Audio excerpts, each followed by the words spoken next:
It's the Line Makers on Sporting News.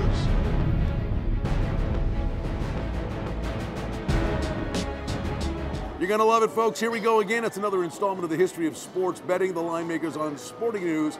I'm Brian Blessing, joined by Jimmy Vaccaro. He's the Director of Public Relations for William Hill North America.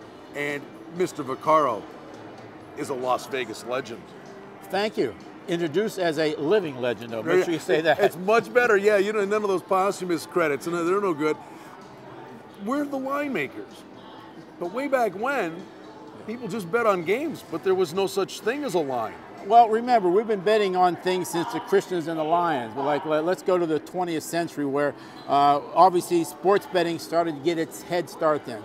But then, Brian, remember, it was just money line bets. You would either lay the favorite or take the underdog.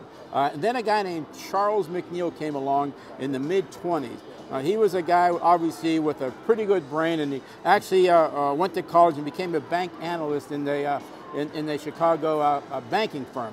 With that, he liked making bets, but he didn't like the idea of just laying odds, just money line odds. So he came up with the first thing, and he called it the wholesale odds, which is basically the point spread.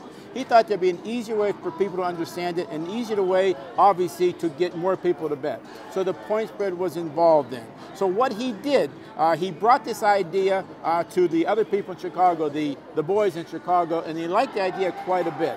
So when they used that, but then they told him, after using that for a while, that he's going to have to join them or be sent away somewhere.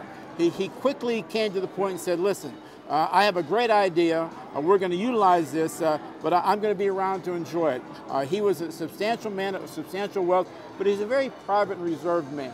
I mean, one of the greatest quotes he ever made, and I'll let you tell people exactly what it was. Oh, his quote, money, guts, and brains. If you don't have one, you're dead. I've got all three. Yeah. Those were his words. But what's amazing, how far ahead of his time he was, where it actually all started for him.